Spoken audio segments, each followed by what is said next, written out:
Hello. I'm in Stuyvesant Park again, where the leaf blower is on the other side. I don't know why they just don't use a broom instead of this noisy device that just blows stuff all over the air, and then they come and do the next day, and these, I don't know, make work jobs for probably get more of those jobs soon when they make you go work for your Medicaid and so forth. Stupid shit. Anyway, today I have a novel that was really great. I really very, very much enjoyed it. It is called Elmer Gantry, and it is by Sinclair Lewis. Now, Sinclair Lewis is the first American writer to receive the Nobel Prize for Literature. As if that means anything, well, I don't know. It's something they voted for, some people voted for, and the Nobel Bomb Prize. It's like, okay, I'm going to give everybody a prize after I created dynamite that blew up the world or whatever. Anyway, so Elmer Gantry, I guess I first ran into Elmer Gantry because my parents were talking about it. My parents were of the generation that, well, that was a big movie for people in 1960. There was a movie version that starred Bert Lancaster as Elmer Gantry, and he got an Oscar for it, for playing this kind of evangelistic preacher. Well, after reading the novel, I thought, well, you know, while I was reading the novel, I thought maybe I should go back and watch the movie again. And I know I saw the movie sometime in the past. I even maybe have read the novel, but I don't think I did. So, I did not, now I do not want to see the movie, because why should I look at this, you know, Classics Illustrator picture show of some part of a novel that I really like and, you know, let it kind of destroy the novel. They change things, so forth. By the time the movie was made, Sinclair Lewis was muerte, dead. He died in the year of my birth, so you can figure that out if you want. So Elmer Gantry there is no copy of Elmer Gantry in the New York Public Library, oddly enough. There is a collection, you know, there's bound collections of like 4 novels. So you got this big thing in paper, and you know, the type's usually kind of small, and I didn't want to deal with that. So I just looked on Apple Books to see what they offered with that, and I came up with this public domain copy, which was free. So I pressed get, and so that's how I read Elmer Gantry on my old MacBook, iPod Mini, and it was really good. So what we have here really is, you know, the story of an American hustler, an American egomaniac out for himself, looking for various angles and finding them and reaching kind of the heights of a religious system. Ultimately, he settles with the Methodists. He starts out, his mother wants him to be a religious guy. He's from a small town, somewhere, Paris, Kansas, I think it's called, and so he has a good friend who Jim Jeffords, who was his drinking buddy and so forth. I mean, it starts out Elmer Gantry is drunk, so, and that's when he's very young. So, so Elmer Gantry does have these. He is attracted to a certain amount of sin, and his most thing is he's lustful. He's lustful for power, and people who are lustful for power might also be lustful for women, you know, because you can feel your power and express your power through sexual conquests. So this is an element of the story, and this is the element of the story that kind of causes him some problems along the way and causes him to have to switch directions. It never kills off his whole career until maybe the end. I'm not going to tell you what happens. Will he finally get his comeuppance or not? I don't know. This is America, and let's put it this way, that the nice guys don't particularly win. It's not completely probing into his consciousness. It just follows what he does, how he treats people, his kind of thoughts as far as getting ahead, what kind of sermons he wants to give, things of that nature. Not so much his internal troubles and his binds with whether he believes or not. You know, that kind of is irrelevant. Ultimately, it seems like he kind of does believe, but you know, he's flawed, as everyone is. So he has this.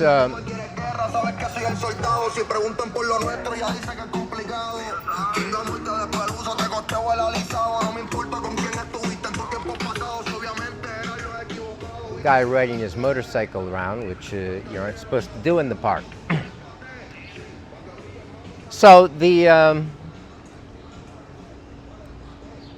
so he has this friend in the beginning, and you know, they're very tight. They go out drinking together, and the friend is irreligious. They're both in college together, and the friend is like you know, not really down with any of the religious stuff. But Elmer keeps getting drawn into the religious bit. You know, I might become a lawyer or something. Now his friend is ultimately they break because Elmer does go for the religious thing and separates from Jim, and he misses Jim. He really loves Jim, but that is not working out because he's, you know, wants to be a preacher instead of a lawyer, and it's easier, you know. So he goes for the path of something that's easy, and he goes for the path of something that's going to get him ahead with somewhat ease. And you know, the religious thing is a place where you can do that. Now, as I think I said, he is a kind of an American character that can be transferred into other things. It doesn't have to be this preacher thing. It could be a real estate agent. Now Babbitt, I think Sinclair Lewis's novel Babbitt, which I did read, you know, a billion years ago, like, you know, whatever, getting on toward 50 years ago now. I don't, you know, remember the details of that one, but George Babbitt was a realtor, and he's probably more or less this kind of a character as well. So, and I looked at Goodreads as I finished the book. You know, I did Goodreads a little bit, whatever. Amazon owned Goodreads, and Goodreads said that there was one review by a guy that wrote a big review, like you know, within these Trump decades, which are going on forever, apparently. So, you know, since the guy was president for a while, and then he was not, and then he's president again. So he compares Trump to Babbitt, and that's true. Babbitt is very much a Trump-like character, and he has these Trumpian, so he can transfer it to people like Trump. So that way, it's a really interesting study of the behavior of these kind of characters that are you know, ruthless, willing to throw other people under the bus to get ahead, not really connected to their women. So he has a series of women in his life. He even marries one. Cleo is her name. And, you know, right away, he's like tired of Cleo. She's kind of a churchy girl from somewhere, and she is just not going to respond and function sexually as he desires, even though they have, you know, two children, which they don't really figure in this story very much. So he gets tired of these women, and that gives him the excuse and the impulse to find another one. So and you know, this is not unusual in men. You know, some of us might think that maybe people aren't really made for, you know, for monogamy in that way, for having one relationship their entire life. Particularly men, maybe. It's sort of a construct of our society that makes things function. The family, you know, of course, he's going to be talking about the family and support of the family. You know, one of his big things toward the end is he does get very much involved with the purity culture. Now, this is written in the 20s. This book was written in the 20s and it came out in 1927. So this is during Prohibition. Of course, you can still drink, you know, anyway. But yeah, it's written during Prohibition, and he finds opportunities in getting involved with these purity people, which means. You know, even like blue laws, you know, they had blue laws in Ohio when I was a child, which means, you know, you restrict business on Sunday so people can go to church and so forth. So I think stores were supposed to be closed. You know, businessmen hated this sort of stuff. In the book, even movie theaters were going to be like he during his campaigns for purity, he has people in town arrested for showing movies, movie theaters being open on Sunday. So that is part of it. Of course, he's raiding speakeasies, booze places, and house of ill repute, but only the small ones that don't mess up with the big businessmen. He also maneuvers himself to get into the country club in Zenith, this town where he lives. You know, Zenith is, I don't know, 100 and some thousand people. It's not enormous, but he's going from church to church as he rises. His first, as he becomes a Methodist, the bishop of the Methodists first sends him to a small town, like, you know, 4,000 people, to have a little church, and that's where he meets his wife, who ends up being, of course, a country girl. So he resents her all through, that she's not sophisticated enough for his ambitions. So he does get himself involved with the country club, and through the country club, he, you know, he meets richer people in town and learns how to golf so he can hang with them, because golf is something we know that the rich like to do in these vast areas of lawn with these ridiculous golf courses. So he starts raiding some of the rich people who go to these other churches or members of these other churches. So he buddies up with them to raid them and bring them into his church because he wants to build a new church. He has a building fund. You know, it's all fueling all this ambition. Now, why did I read this book just now? Previously, I have a review here about Sister Sinner, the book, new biography of Aimee Semple McPherson. So I remembered from, I guess, the movie that there was an Aimee Semple McPherson character in Elmer Gantry. And indeed there is a woman evangelist. Really, it's not so much, it's modeled on Aimee, but it's not like her so much. In the Aimee Semple McPherson story, her mother is really the one who is connected with her, and they're really a team of two. But in this book, when Elmer meets Aimee, she has another guy that's sort of helping her and kind of controlling her and helping her with sermons and so forth. A learned Brit guy. So Elmer moves in on that guy and gets him dumped out of the scene and takes his position. And he's got the hots for Aimee, and there's some sort of relationship.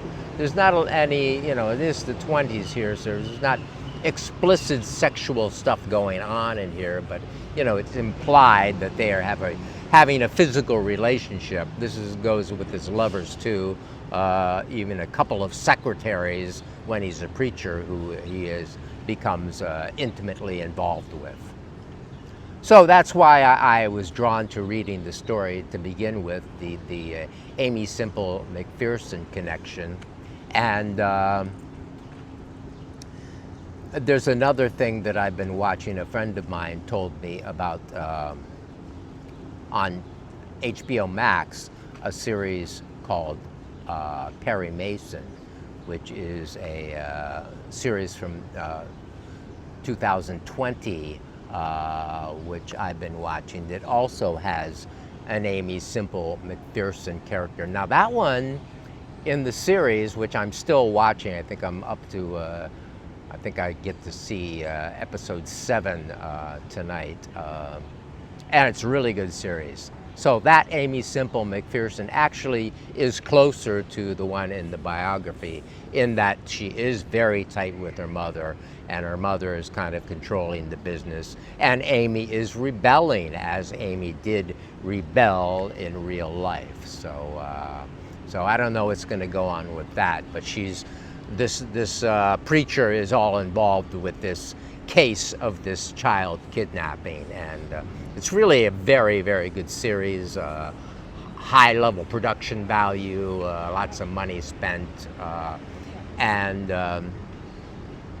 it has Shea Whigham in it, who I like. Shea Whigham plays his sidekick Pete, and I like the actor because he was in Boardwalk Empire, and I was an extra a lot on Boardwalk Empire, and during one scene setup, he was seated beside me in the scene, and you know, I didn't know who he was, and he turned and introduced himself. Hi, I'm Shea, and oh, okay, very good to meet you. So, you know, that gave me a good impression of him as a person, as an actor, because normally the people who are really acting in the shows do not communicate with the extras. It's kind of a, you know, hierarchical kind of a thing.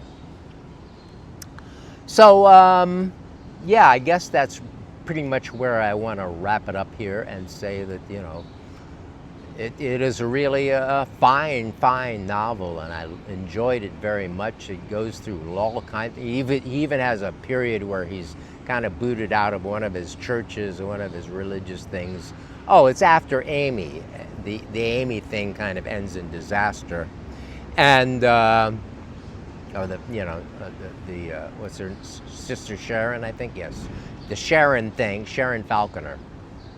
The Sharon Falconer thing ends in real disaster, and from that he gets involved with New Thought, which is another of the movements, a quasi-religious movement of thinking yourself rich, that kind of stuff.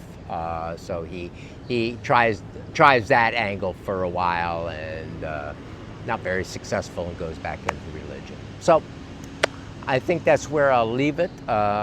Meanwhile, I did ask the library to give me Sinclair Lewis's "It Can't Happen Here," which is something that has popped up recently. It's written in the 30s, and it's talking about fascism coming to America, which, well, we're finally getting, so I'm going to read that. It actually came up more in the dialogue of the press, whatever, because of Trump and so forth, and the growing fascist thing that's happening now. People have became more aware of it can't happen here. And in fact, they have a paper copy of that novel alone in the New York Public Library, and it is coming to me, and I will be reading it soon, and I will be speaking about it here. So God bless.